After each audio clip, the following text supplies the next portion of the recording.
Hey there YouTubers, welcome to DidgieTalks. I was hoping today to do an update on Tesla's software release 2019.28.2.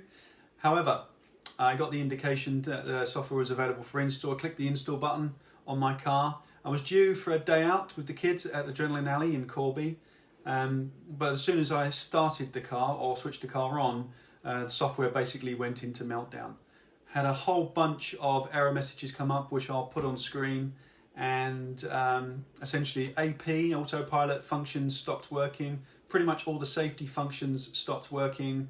The regen braking stopped working. The brake hold stopped working. Yeah, it kind of went mad. Oh, and the front motor packed in, or at least stopped working. So the car was running on one motor at the back on reduced power. And whilst it said it was okay to drive, or at least it said to drive with caution, once I finally got through to the roadside assistance after being on hold for an hour, they said to me that it wasn't really something they were comfortable with me driving and that I should take it to the nearest service centre for a critical drop-in. So I did that. I was already on the road actually at the time, so I diverted and went to my nearest service centre, and those guys were great. They got 15 minutes warning that I was coming. They took the car from me. They said that again they were not comfortable with me taking the car away because all the safety features were switched off, and I think they pulled out of their pool cars a loaner for me. They gave me a pre-facelift P90D model with 61,000 miles on the clock. So whilst not a very new car and done a few miles and it's got a few scars, it's still great that the guys at Tesla were able to pull the stops out and actually get me something so I could get on the road. So actually, as a result of that, I made it to Adrenaline Alley with the kids. The kids had a great day out. And what it did do is give me the opportunity to do a quick comparison of an older Model S versus my 2018 Model S. The older Model S, obviously with MCU2, so old hardware, versus the new hardware. And so the thing that I noticed straight away was that actually driving the P90D was not a great deal different to driving my current 100D, other than the ludicrous mode.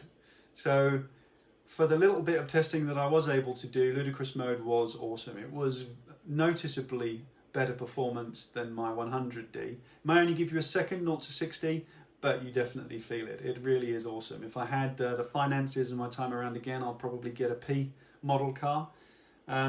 Just on this test alone, it was really worth having to play with.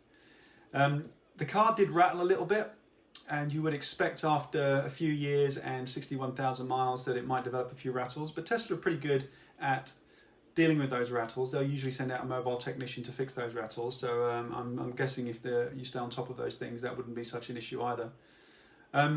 But the other thing I really noticed is that with the older version of the MCU, autopilot was slightly different. So first of all, there was no navigate on autopilot. I'm not sure whether that's because the car has no 4SD facility on it, or whether it's an issue with the older MCU, possibly an issue with the older MCU. But it didn't have navigate on autopilot on it. I also noticed that the car did recognise speed changes at the motorway overhead gantries, which I don't think my car does, and it's something that I've complained about in my videos previously, that I think the car should be reading road signs and adjusting according to what it reads, not according to what's in the GPS. So that's something I'm going to be testing a little bit more when I get my car back.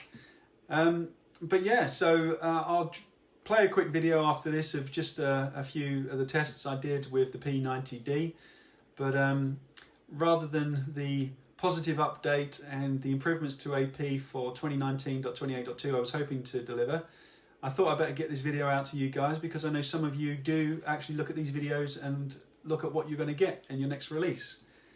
I do want to stress that it's unlikely that anybody else will have this problem. I'm hoping it's unlikely that anybody else will have this problem. I have had a software issue with the download on my car previously, and it's been to the service centre before for a full software rebuild, and it looks like they're doing the same thing again. I've had a bunch of notifications today to say that the software is available to install, software has been installed, charging has been interrupted, then more software is available to be installed, etc, etc. So they're having fun and games with my car at the moment over there at the service station. For those viewers who like to watch these videos to see what they've got coming. Try not to worry, try not to panic. It's unlikely you'll have the same issues as me, but I thought it was important I got this out there quickly. I will continue to do some tests on the P90D and post some videos about that and a direct comparison against my car. And when I pick my car up, hopefully it will have 28.2 on it, so I'll do a full 28.2 update from the service centre back to my home. Hope this has been useful for you. Keep watching for some clips on the P90D. Don't forget to subscribe, don't forget to like, all the usual stuff. Thanks for listening and go well.